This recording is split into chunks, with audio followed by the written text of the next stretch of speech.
Well construct 2 को game development ट्रेनिङमा छौं हामी। यो चाहिँ 8th भिडियो ट्युटोरियल हो। एमा चाहिँ बेसिकली हामी चाहिँ यो बुलेट सुट भयो भने मोन्स्टर किल हुने प्रोसेस हेर्छौं, कसरी त्यो गर्ने भन्ने कुरा, मोन्स्टरलाई कसरी मार्ने भन्ने कुरा हेर्छौं।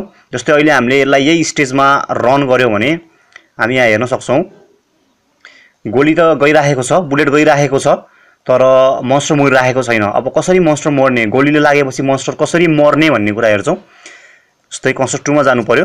अब त्यसको लागि हामी इभेन्ट सिटमा जाने, इभेन्ट सिटमा गएर एड इभेन्ट गर्ने। अब एड इभेन्ट गर्ने बेला बुलेट चाहिँ मोन्स्टरसँग ठोकियो भने मोन्स्टर डिस्ट्रोय गर्ने भन्ने कुरा हामीले गर्न लागिरहेको छौं। त्यहाँबाट फर्स्टमा बुलेट लिने, नेक्स्ट गर्ने, बुलेट चाहिँ मोन्स्टरसँग ठोकियो भने भन्ने कुरा हो।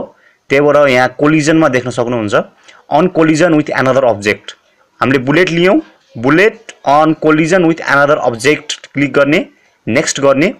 के हुन्छ त अब भन्दाखेरि अनदर अब्जेक्ट भनेको हाम्रो मोन्स्टर हो। बुलेट चाहिँ अनदर अब्जेक्टसँग ठोकिनु भनेको मोन्स्टरसँग ठोकिनु हो। Select the object to test for a collision with, हाम्रो चाहिँ त्यो चाहिँ हुन्छ मोन्स्टर। ओके गर्ने, डन गर्ने। अब यहाँ हेर्नुस् bullet on collision with monster. Bullet चाहिँ मोन्स्टरसँग गएर ठोकियो भने के हुने भन्दाखेरि मोन्स्टर मर्ने, मोन्स्टर डिस्ट्रोय हुने भन्ने कुरा हो।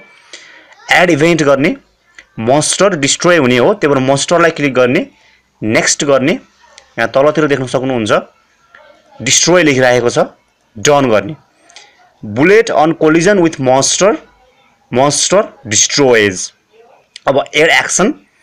अब डिस्ट्रोय हुने बेला अब हाम्रो यहाँ एनिमेसन फ्रेम हुन्छ। जस्तै एनिमेसन भनेको तपाईहरुको कुनै पनि लगातार भिडियो सुट भएको हुँदैन। एनिमेसन फ्रेम भनेको तपाईको एनिमेसन भनेको फ्रेम वाइज कुनै पार्ट बनिराखेको हुन्छ। पोइन्ट मिलेर एउटा लाइन बनेको हुन्छ एनिमेसनमा। त्यहीबाट अब इमेजिन गर्नुस् मोन्स्टरलाई सुट गरेपछि एक्सप्लोजन भएर बुलेट मोन्स्टर ठोकिएपछि एक्सप्लोजन भएर मोन्स्टर डिस्ट्रोय हुने कुरा हो।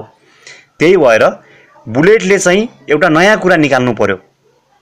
के निकाल्नु पर्यो भन्दा एक्सप्लोजन निकाल्नु पर्यो, स्पन गर्नु पर्यो। त्यही भएर बुलेट गर्ने, नेक्स्ट गर्ने। अब फेरि यहाँ हेर्नुस् हामी स्पन अनदर अब्जेक्ट गर्छौं। स्पन अनदर अब्जेक्ट, अर्को अब्जेक्ट क्रिएट गर भनेको नेक्स्ट गर्ने। अब के अब्जेक्ट क्रिएट गर्ने त भन्ने कुरा, क्लिक टु चुज। डिस्ट्रोय गराउनलाई हामीले एक्सप्लोजन हेर्ने हो, एक्सप्लोजन क्लिक गर्ने। ओके, लेयर चाहिँ हाम्रो 1 हो, 1 मा राख्ने। अब इमेज पोइन्ट हाम्रो 0 मै हुन्छ, यो चाहिँ 0 हुन्छ, हामी चेन्ज गर्नु पर्दैन। बुलेटको कुनै पनि सेन्टर पोइन्ट हुँदैन, बुलेट सानो छ त्यही भएर हामीलाई फरक पर्दैन। डन गर्ने। अब हेर्नुस् bullet on collision with monster, monster destroy, monster त डिस्ट्रोय हुने हो। तर डिस्ट्रोय हुँदाखेरि हराएको देखाउनु भन्दा पड्केर हराएको देखाउनु राम्रो हुन्छ। त्यहाँबाट बुलेट मोन्स्टरसँग डिस्ट्रोय हुन्छ। डिस्ट्रोय हुने बेला बुलेटबाट एउटा एक्सप्लोजन निक्लिन्छ, नयाँ कुरा निक्लिन्छ। त्यो हो एक्सप्लोजनको इमेज दियौं हामीले। अब एउटा फाइनल कुरा हेरौं। त्यो भन्दा अगाडि म तपाईलाई यो रन गरेर देखाउन चाहन्छु। रन गरौं। अब जस्तै यहाँ हेर्नुस् क्लिक गरे बुलेट मर्यो, मोन्स्टर मर्यो। जस्तै रिफ्रेश गरौं। एउटा कुरा ख्याल गर्नुस्, यहाँ यो ब्लास्ट हुने बेला कालो कालो आइराखेको छ उसको साइडमा, एक्सप्लोजनको साइडमा हेर्नुस्। यी राम्रोसँग एक्सप्लोजन भयो जस्तो देखिएको छैन यसरी। अनि एक्चुअली मैले बुलेटले मोन्स्टर लागेपछि मोन्स्टर त मर्छ, तर बुलेट पनि त्यहाँबाट पास भइराखेको छ। जबकि मोन्स्टर मरिसकेपछि बुलेट पनि गायब हुनुपर्ने हो। फेरि हेर्नु एकचोटी बुलेट पास भयो। अब यो बुलेटले मार्छ, बुलेट पास भइराख तल, त्यो मिलेन यो कुरा। एउटै बुलेटले दुईटा मोन्स्टरलाई पास गरेर मारिराखेको छ। त्यहाँबाट हामीले अर्को इभेन्ट दिनुपर्ने हुन्छ यहाँनिर, त्यो हो बुलेट डिस्ट्रोय। जस्तै एड एक्सनमा जाने, बुलेट गर्ने, नेक्स्ट गर्ने, डिस्ट्रोय, डन। अब हेर्नुस् bullet on collision with monster, monster destroy. Destroy हुने क्रममै बुलेटबाट नयाँ कुरा निक्लिन्छ, त्यो चाहिँ हो एक्सप्लोजनको इमेज, त्यो निक्लिन्छ। र त्यसको साथसाथै बुलेट डिस्ट्रोय हुन्छ। अब यसलाई हामी फेरि रन गरी हेरौं। ल हेर्नु बुलेट पास भएन, अहिले चाहिँ बुलेट त्यही नै हरायो, बुलेट डिस्ट्रोय भयो। अब फाइनल कुरा हामीले मिलाउने भनेको चाहिँ बुलेट एक्सप्लोजन भइसकेपछि एक्सप्लोजनको साइडमा कालो कालो आइराखेको छ, यसरी देख्न सक्नुहुन्छ। अब त्यो कालो कालो हटाउँ। जस्तै कसरी हुन्छ भन्दाखेरि बेसिकली यसलाई क्लिक गर्ने एक्सप्लोजनलाई, एक्सप्लोजनको साइडमा यो कालो कालो आइराखेको छ, केही गर्नु पर्दैन। ब्लेन्ड मोडमा जानुस्। अब फोटोशप चलाउन जान्नु भएको छ भने ब्लेन्ड मोड पक्कै पनि थाहा छ।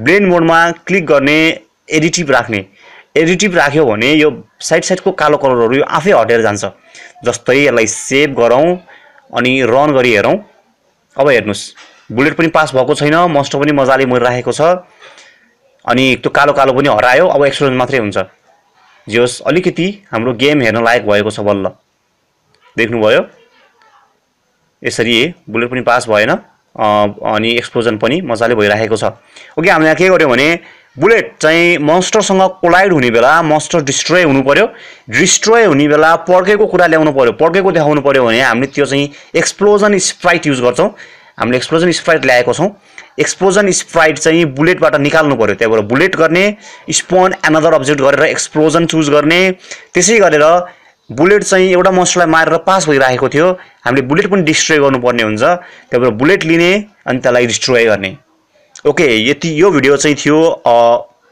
मन्स्टरलाई मार्ने कुरा चाहिँ थियो यो भिडियोमा अब नेक्स्ट भिडियो ट्युटोरियल हामी त्यो 9th भिडियो ट्युटोरियल यानी कि नेक्स्ट भिडियो ट्युटोरियल चाहिँ यो भन्दा अझ अलि मजाको छ जस्तै अब पोइन्टहरु कसरी स्कोर गर्ने अथवा मन्स्टरलाई कसरी इन्टेलिजेन्ट बनाउने अनि अथवा जस्तै अरु मन्स्टरको हेल्थ कसरी म्यानेज गर्ने प्लेयरको हेल्थ कसरी म्यानेज गर्ने त्यस्तो कुराहरु हेर्छौं okay thank you for watching this video like my video share my videos and subscribe my YouTube channel because your subscription will definitely help my channel to grow youtube.com/studentvideotutorial